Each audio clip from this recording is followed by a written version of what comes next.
আমার বাইক চুরি হয় হচ্ছে 11 জুন 2026-এ। স্পাইটার আকারে এই যে অ্যাপসটার মাধ্যমে আমি লোকেশনগুলো ট্র্যাক করি। এই লোকেশন ট্র্যাক করেই আমি হচ্ছে আমার বাইক পর্যন্ত পৌঁছাতে পারি। আসসালামু আলাইকুম, আমি কাজী জাহিদ হাসান। আমি কাজ করছি মন্ডল গ্রুপে, মন্ডল গ্রুপ অফ ইন্ডাস্ট্রির একটা সিস্টেম করছেন আলিমনিট বিডিতে অ্যাজ এ সাস্টেনেবিলিটি অফিসার হিসাবে। আমার বাইক চুরি হয় হচ্ছে 11 জুন 2026-এ 3:50 থেকে 4টার ভেতরে। বাট অ্যাট ফার্স্ট প্রথম আমার মাথায় যেটা কাজ করছে যে প্রথমে আমার শান্ত থাকতে হবে।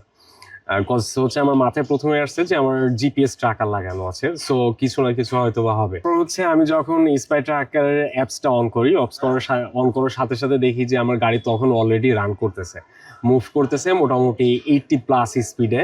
অ্যান্ড তখন আমার লোকেশন দেখা হচ্ছে আশুগঞ্জে। তো যখন আমি দেখলাম যে এখনো ট্র্যাকার খুলতে পারে নাই, তখন মোটামুটি আমি কিছুটা রিল্যাক্স হলাম যে ও হয়তো বা বুঝে নাই, সো আমার এখনো বাইক পাওয়ার আশা আছে। তা আমি যখন স্পাই ট্র্যাকার সাপোর্ট টিমকে জানাই, ইভেন আমার ব্যালেন্স ওইখানে রিচার্জ করে দেওয়া, যাতে বাইক স্টার্ট করলে যাতে কল আসে, এই রিচার্জটাও স্পাই ট্র্যাকার সাপোর্ট টিম করে দিছে।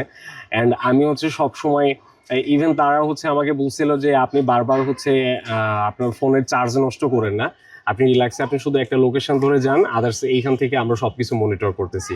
ইভেন গাড়ি যখন যে কোনো জায়গায় দাঁড়াচ্ছিল কিংবা লোকেশন পাইতে এ টু জেড প্রত্যেকটা ক্ষেত্রে অ্যাকচুয়ালি স্পাই ট্র্যাকার টিমটা আমাকে হচ্ছে সর্বোচ্চ সাপোর্ট দিয়েছে। বলা হয় প্রথমে যে থানায় কমপ্লেন করতে, বাট আমার নিয়ারেস্ট যে থানা আছে ওইখানে যদি আমি কমপ্লেন করতে যাই, তাহলে দেখলাম যে খুব সকাল তো 6টার দিকে, তখন দেখলাম যে আমার ওইখানে একটা টাইম লস হতে পারে।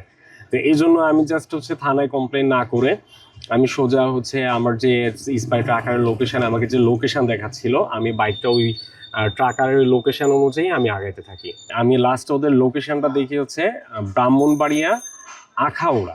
আখাউড়া একটা রাস্তা, মোটামুটি 2 সাইডে বিল আছে, ওইভাবে আমি আগাচ্ছিলাম। আগাইতে আগাইতে তারপর অবশেষে আমি মোটামুটি 1টার দিকে আখাউড়ায় পৌঁছানোর পর দেখি যে ওইখানে একটা লোকেশন দেখাচ্ছিল সজীব ভিলা।